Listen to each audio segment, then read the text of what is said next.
কিন্তু মানুষ ফেরেশতাকে মানুষের চিন্তা করেছে না ফেরেশতা মানুষকে চিন্তা করেছে? কোরআনুল কারিমে আয়াতে কারিমা তেলাওয়াত করার সময় কেমন কথা বলবো আমি? কিন্তু 2-3 ঘন্টার বক্তব্য রাখেন, যে কথাটা আমি বলতে চাই সেটা হবে না। আমাদের মেহমান এসে গেছেন। বাবাজিরা একটা কথা বলি, আপনারা জানেন ফেরেশতারা আদম আলাইহিস সালামকে আমাদের আদি মানব আদম আলাইহিস সালামকে চিন্তা করেছেন, ঠিক কিনা? তবে খুদু সব মানুষের ফেরেশতা থেকে বড় ছেলে নয়। তো একটি কথা আমি কবিতাদের আগেই বলবো, এখনো বলি যে বড় বড় জন্তু থাকতে ছোট জন্তুর মান, বড় বড় জন্তু থাকতে ছোট জন্তুর মান, আর বড় বড় হাতি থাকিতে ছাগল হয় কুরবান। বলুন সুবহানাল্লাহ, বলুন কুদরতে রাখি, তাই না বাবা? হাতি কুরবানি করলে কাজ নিজে কবুল করবেন না, আর ছাগল করলে আল্লাহ বড় কবুল হবে। তাই বড় বড় জন্তু থাকতে ছোট জন্তুর মান, আর বড় বড় হাতি থাকিতে এই ছাগল হয় কুরবান। কুদরতে রাখি। সুতরাং আমরা শুকর দায়িত্ব দিয়েছেন, বড়ের কাজ দেননি। এমন আরো যেমন কথা আছে, বড় বড় গাছ থেকে ছোট গাছের 10, আর কলা গাছ থাকলে তখন পুষে মিষ্টি রস। সুবহানাল্লাহ, বলুন কেউ কুদরতে রাখি। সুতরাং মহান আল্লাহ রাব্বুল আলামিন আমাদের ছোট করেছেন, কিন্তু আমাদের সব আল্লাহ রাব্বুল আলামিন সবার উপরে রেখেছেন, ঠিক কিনা? মানুষ চাঁদে গিয়েছে, অর্থাৎ মহাসাগর নিচে রয়েছে। মানুষ হাতের মতো প্রাণীকে ঘাড়ে বসে কানে চিমটিকে মেরে খেয়ে বেড়াচ্ছে। মানুষ ব্যাঘ্রের মতো, সিংহের মতো হিংস্র প্রাণীকে বশ করে তারা খেলা দেখাচ্ছে। মানুষ কালে এমন ক্ষমতা দিল, সাপের মতো ফল প্রাণীকে গলায় মালা করে ঘুরে বেড়াচ্ছে। ক্ষমতার জন্য কি? মহান আল্লাহ। আল্লাহ দিয়েছেন, সেই আল্লাহ রাব্বুল আলামিন যিনি আমাদের সকল মাহবুবকে সৃষ্টি করেছেন, আবার আজকে এখানে আসার কথা শুরু করে দিয়েছেন। এবং আমরা এই 9 হাজার মাদ্রাসায় এই বুখারী শরীফের সেই হাদিস, প্রথম হাদিস শেষ হাদিস আপনারা ভালো করে শুনলেন, বুঝলেন।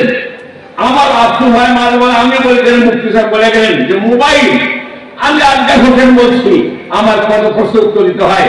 মোবাইল তারা দেখে আসে, মোবাইলের উপরে আসে, আমাদের প্রশ্ন করে মোবাইল এটা আছে, মোবাইলে এটা আছে, মোবাইলে ওটা আছে। আমি বলি মোবাইলের কথা একটা মানা যাবে না।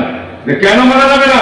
যে কোন মোধারণ মৌলানা সাহেব বক্তব্য রাখলো, উনি কোন আকায়েদের মানুষ, আকায়েদ কতটুকু করেছে, কতটুকু জ্ঞান, ইসলাম সম্বন্ধে কতটুকু জ্ঞান আছে, এদিকে আছে বক্তব্য রাখতেছে। আর মোবাইলে সেটা আমরা যারা মাছ কলার গাছ মনে করিয়া তারপর আমল করে মানুষের বিভ্রান্তের কথা আমরা পরিচালিত করছি। হাদিন আমার দুঃখ লাগে, আমার ব্যথা লাগে। এর সমস্ত প্রশ্নের উত্তর আমাদের বহু দিতে হয়। আপনারা জেনে রাখুন, আমরা মানুষ, আল্লাহ আমাদের কোরআন কারীম দিয়েছেন, কোরআন কারীম আমরা ছেড়ে দিয়েছি। আল্লামা ইকবাল বলেছেন, ও জামানা মে হাম ওয়াতে সে মুসলমান হোকর আব খার বনে কোরআন শুরু কর। ওই এমন একটা জামানা ছিল, আমাদের ইজ্জত ছিল পৃথিবীর সবার উপরে, ঠিক কিনা? আর আমাদের এখন আমরা কোরআন ছাড়ার পরে আমরা কি করছি? খার হয়েছি। হায় ভিখারি চিল্লা সিন্ধু কাতার কহিয়ে নূর, জ্যোতিতে যার ভস্ম হলো কঠিন পাতার কহিয়ে নূর। সেই নূরেরই জমাট খনি অপূরত্ন অক্রমণী, মালিক হয়ে চিহ্নে রাখো কিসে হীরক কিসে নূর। হায় ভিখারি চিহ্নে রাখো সিন্ধু কাতার কহিয়ে নূর। কোরআন শুনে খোদার কালাম, তত্ত্ববাণী নন্দনের কুঞ্জিকামাই স্বর্গদ্বারের মুক্তিবাণী বন্ধনের। দিন দুনিয়ার যত খবর বিজ্ঞান দর্শনকে নিয়ে তত্ত্বতে রক্তহীনা বক্ষ তাহার পূর্ণপুর। হাই ভিখারি চিহ্নে রাখো সিন্ধু কাতার কহিয়ে নূর। সেই রত্ন অবহেলায় ফেলে রাখিস তাকে তলায়, ভিক্ষা মাগিস পরের দ্বারে, তাই তুই ফুতুর। হাই ভিখারি চিহ্নে রাখো সিন্ধু কাতার কহিয়ে নূর। সুবহানাল্লাহ, বলুন। মুসলমান বালিশে দামামা মাধুরে আমামা শিরুল করি মুসলমান, তা পেরেছে নয়া জামানার ভাঙ্গা চেল্লায় উড়ে নিশান। বালিশে দামামা বাদরে আমামা শিরুল করি মুসলমান, আর দাওয়া পেরেছে নয়া জামানার ভাঙ্গা চেল্লায় উড়ে নিশান। ঘুমিয়ে কাটা করছো ফজর, তখনও দাবনি তখনও গ্রহণ, খেলায় খেলায় কেটেছ আসর মাগরিবের আগে শোনো আজান। ওই জামাতের স্বামী হরে সাথে এখনো জামাতে আসার স্থান, শির উঠবে মুসলমান। ভাইসে দামামা বাজারে আমামা শিরুজ করি মুসলমান আর দাওয়াতে যে সেই নয়া জামানার ভাঙ্গা কেল্লাই ওরে নিশান। শুকনো রুটির সম্বল করে, একটা শুকনো রুটি, শুকনো রুটির সম্বল করে যেই মনাতে প্রাণের জোরে ফিরেছ যখন মন্থন করে সেই শক্তি আজ ফিরে আন। ভয় নাই তোর গলায় তাবিজ, ওই ভয় নাই তোর গলায় তাবিজ, বাগানদের ওই পাক কোরআন, পাক কোরআন, পাক কোরআন। শিরুজ করি মুসলমান বাড়িতে দামামা বাঘরে আমামা শিরুজ করি মুসলমান আর দাওয়াতে বেশি নয়া জামানার ভাঙ্গা কেল্লাই ওরে নিশান। বাবাজিরা এই আবার সময় এসে গেছে, বুঝুন সময় বলুন তো একটা সময় এসে গেছে।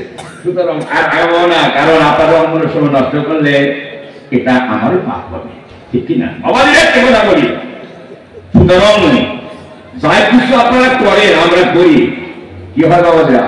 আমার से बातें जिंदगी जन्नत भी जहन्नम भी, यह खाके अपने खतर पे ना नूरी है ना नारी है। আমরা দ্বারা মানুষের জীবন গঠিত হয়, আমরা দ্বারা মানুষ দেহবাসী হবেন, কোন সুবহানাল্লাহ বলুন। আমরা দ্বারা মানুষ যোগবাসী হবেন, কোন নাউযুবিল্লাহ বলুন। এই চোখ কান হাত পা পঞ্চেন্দ্রকে সুর কহর করে দেখুন 29 পারাবে।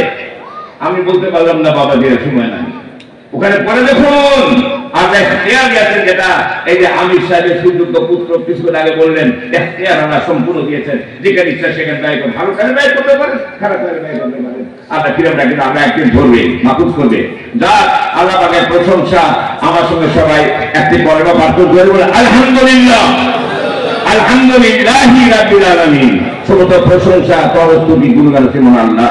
আর আমাদের নবী বিশ্ব নবী রাহমাতুল আলামিন হযরত আহমদ মুস্তাফা মুহাম্মদ মুস্তাফা বরুণ সবাই সাল্লাল্লাহু আলাইহি ওয়াসাল্লাম বলে লাখ লাখ দরুদ ও সালাম।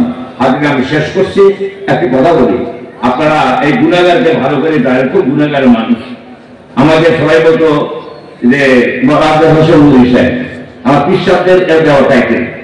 তো আমার ফুরপুরা বিশ্বাস আর জরুমপুরি বিশ্বাস আর হলদিবাড়ি বিশ্বাস সব পিসাবদের সঙ্গে আমার এরকম জড়িত থাকার পরে ওই জরুমপুরি বিশ্বাস হুজুর ওরা আমাকে খেলা বলতে দিলেন, বাবাজিরা তো আমি প্রচার করতে চাই না।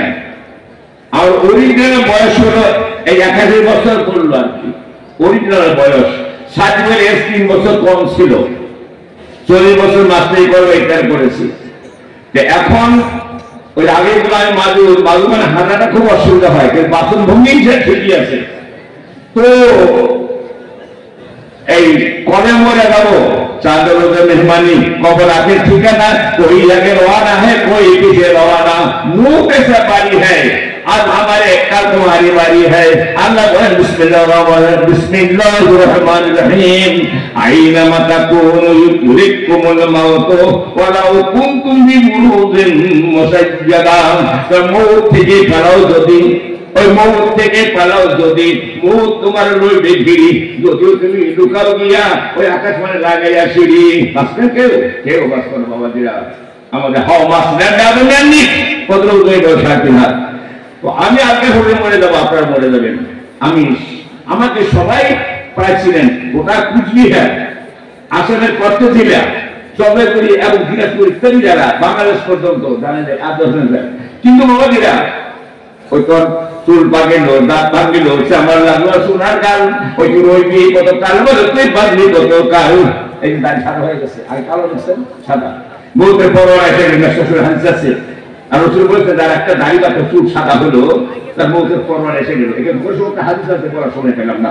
বাবাজিরা তো মরে যাবো, আপনারা মরে যাবেন। আমি আপনাদের দোয়া চাই সবার কাছে, আল্লাহ এই দোয়া করবে আল্লাহ রাব্বুল আলামিন, আমিও দোয়া করবো আপনারা করবেন। আল্লাহ যখন মৃত্যু দিবে তখন ইমানের সহিত কলেমা নসিব করে কলেমা পড়তে পড়তে আল্লাহ পাক আপনাদের আমাদের সবাইকে মৃত্যু দেয়। এবং এই গুনাহের কাছে বলে আল্লাহ আমিন, আল্লাহ আমিন, আল্লাহ আমিন। একটু বেশি কথা বলার কারণে খুব তাড়াতাড়ি কথা বলবো, সুতরাং মনে কিছু নিবেন দিয়ে আপনি মাফ করবেন। তো আমি সবাইকে আন্তরিক এবং ধন্যবাদ শুভেচ্ছা জ্ঞাপন করে মাদ্রাসার কর্তৃপক্ষ তাদের কেরাম এবং আমাদের মেহমান কেরাম যারা এসেছেন সভাপতি সাহেবকে সবাই